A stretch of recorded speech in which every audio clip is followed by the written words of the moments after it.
વટવા વિસ્તારમાં બીબી તળાવ 4 રસ્તા પાસે એક મારામારીની ઘટના બનેલી હતી, જે અનુસંધાને વટવા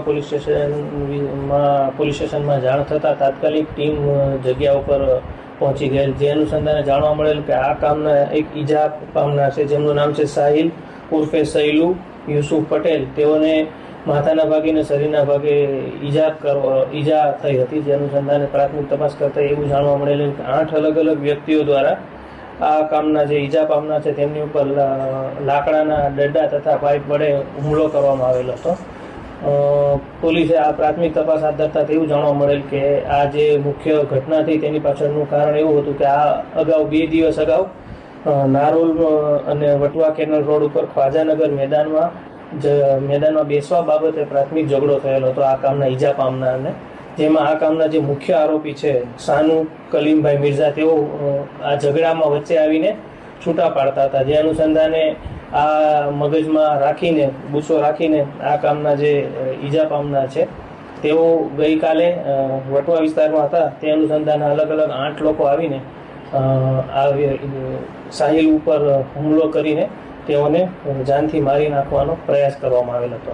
આ અનુસંધાને વટવા પોલીસ સ્ટેશનમાં ગુનો દાખલ કરવામાં આવેલો, જેમાં ભારતીય ન્યાય સંહિતાની કલમ 109(1), 189(2), 191(2) તથા 191(3) અનુસંધાને ગુનો દાખલ કરીને આ જે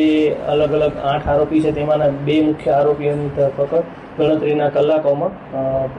વટવા પોલીસ દ્વારા કરવામાં આવેલ છે. આ જે 2 આરોપી જેઓની હસ્તગત કરવામાં આવે છે તેઓનું નામ છે ફૈઝાન ઉર્ફે ફૈઝુ કલીમ મિર્ઝા અને બીજા આ વ્યક્તિનું નામ છે મોહમ્મદ મુઝમ્મિલ મોહમ્મદ નાસિર શેખ. આ કામના જે આરોપી છે મુખ્ય આરોપી ફૈઝાન ઉર્ફે ફૈઝુ, તેના વિરુદ્ધ એક મારામારીનો ગુનો 2023માં નારોલ પોલીસ સ્ટેશન વિસ્તારમાં દાખલ થયેલ છે અને આ કામના જે ઈજા પામનાર છે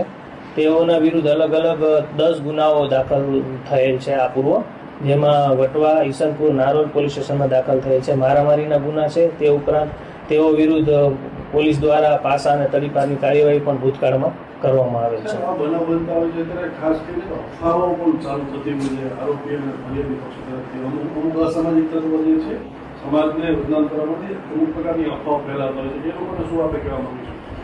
કોઈ પણ ઘટના થતી હોય છે ત્યારે અમદાવાદ સિટી પોલીસ તુરંત રિએક્ટ કરીને